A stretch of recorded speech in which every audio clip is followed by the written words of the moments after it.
ഞങ്ങളെ രീതി കാണുമ്പോൾ അപ്പോൾ അത് ആന എത്ര കമന്റ് ഉണ്ട് ഇന്നെ ചവിട്ടിക്കൊല്ലോ ഞാൻ പറഞ്ഞില്ല ഇപ്പോൾ വരുന്ന എന്തെങ്കിലും ഒരു അബദ്ധം പറ്റി ഞാൻ പോവുകയാണെങ്കിൽ ഞാൻ വളരെ സന്തോഷത്തിലാണ്. ഞാൻ ദൈവത്തിനോട് പറഞ്ഞൊരു കാര്യം അതല്ല ഞാൻ ദൈവത്തിനോട് എപ്പോഴും പ്രാർത്ഥിക്കേണ്ട 2 കാര്യമാണ്. എൻ്റെ വാപ്പിയും ഇവളും പൂണ്ടിന് മുമ്പ് എന്നെ കൊണ്ടുപോകണം.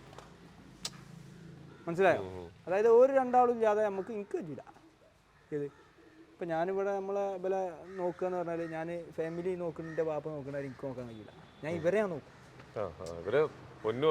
നോക്കും. പക്ഷേ ഫാമിലി ഇതിൽ ഞാൻ അത്ര പെർഫെക്റ്റ് അല്ല. അത് വാപ്പ അടിപൊളിയായിട്ട് വാപ്പിൻ്റെ അനിയനുണ്ട് പോലും അടിപൊളിയായിട്ട് നോക്കും. അതേപോലെ ബ്രോ ഈ ആന കണ്ണിന്ന് വെള്ളം വരുമ്പോൾ എല്ലാവരും പറയുന്നത് കരയെന്ന് പറയും. അത് വിയർപ്പാണ്. ഇങ്ങനെ എന്താ വെച്ചാല് നമ്മളെ മനുഷ്യന്മാരെ മാതിരി വിയർപ്പ് ഗ്രന്ഥി ഇല്ല, ഉള്ളാണ് വിയർപ്പ്. അത് ഇവർ കുറേ ഒക്കെ നടക്കുമ്പോൾ ഇവരെന്താ ഉള്ളിൽ നിന്ന് ഇങ്ങോട്ട് എടുത്തിട്ട് ഷീറ്റായി. ആ വിയർപ്പ് അങ്ങ് പുറത്തേക്ക് കളയും, ചീറ്റി കളയും. അപ്പൊ ഈ കണ്ണീന്നൊക്കെ വരുന്നത് വിയർപ്പിന്റെ ഒരു ഭാഗമായിട്ടാണ്.